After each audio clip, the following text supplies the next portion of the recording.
વડોદરાથી શ્રી રામ જન્મભૂમિ અયોધ્યા ધામ ખાતે પ્રસ્થાન કરવાની પૂર્વ સંધ્યાએ ગુજરાતના ખ્યાતનામ લોકગાયક કીર્તિદાન ગઢવીના લોકડાયરાનું આયોજન કરવામાં આવ્યું હતું। 22મી જાન્યુઆરી 2024ના રોજ મર્યાદા પુરુષોત્તમ ભગવાન શ્રી રામને અયોધ્યા ધામમાં તેમના જન્મસ્થળ પર ભવ્ય અને દિવ્ય મંદિરમાં બિરાજમાન થનાર છે। આ ઐતિહાસિક અને આધ્યાત્મિક કાર્યક્રમમાં સહભાગી થવા માટે વડોદરા શહેરના ગોપાલક સમાજના આગેવાનો અને રામ ભક્તો દ્વારા 108 ફૂટ લાંબી ધૂપસળી બનાવવામાં આવી। તેને વડોદરાથી શ્રી રામ જન્મભૂમિ અયોધ્યા ધામ ખાતે પ્રસ્થાન કરવાની પૂર્વ સંધ્યાએ ગુજરાતના ખ્યાતનામ લોકગાયક કીર્તિદાન ગઢવીના લોકડાયરાનું આયોજન કરવામાં આવ્યું હતું, જેમાં સાંસદ રંજનબેન ભટ્ટ, મેયર તથા ધારાસભ્ય અને મોટી સંખ્યામાં માલધારી સમાજ લોકો દ્વારા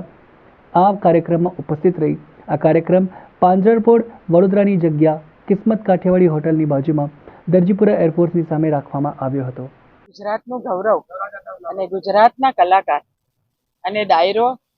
જેમનો સાંભળવો દરેક ગુજરાતીઓને ગમે અને મેસેજ મળે કે ભાઈ કીર્તિદાનભાઈ ગઢવી આવી રહ્યા છે,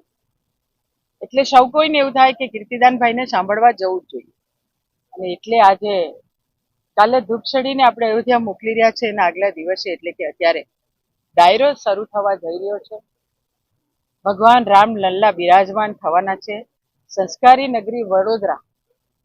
સૌ ગૌપલકો અને વડોદરાવાસી તમામ લોકો, વડોદરાના શ્રેષ્ઠીજનો, વડોદરાના આગેવાનો, વડોદરા શહેર જિલ્લાના તમામ લોકો,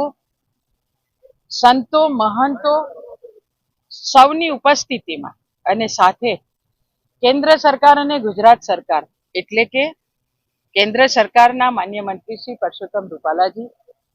તો ગુજરાત સરકારના ગૃહમંત્રી શ્રી આદરણીય હર્ષભાઈ સંઘવીજી અને સાથે સાથે ઉપ અધ્યક્ષ આદરણીય જેઠાભાઈ ભરવાડ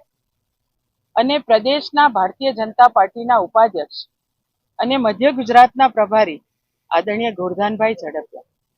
ગુજરાત વિધાનસભાના મુખ્ય દંડક અને આપણા જ વડોદરાનું ગૌરવ રાવપુરા વિધાનસભાના ધારાસભ્ય આદરણીય બાળકૃષ્ણભાઈ, વડોદરા શહેર જિલ્લાના તમામ ધારાસભ્યશ્રીઓ, માન્ય મેયરશ્રી, કોર્પોરેશનની ટીમ, સૌ કોર્પોરેટરો, દરેક સમાજ, આ તમામ લોકો આ 2 દિવસ વડોદરામાં ધૂપસળીને ભગવાન રામલલ્લા પાસે મોકલવા જઈ રહ્યા છે।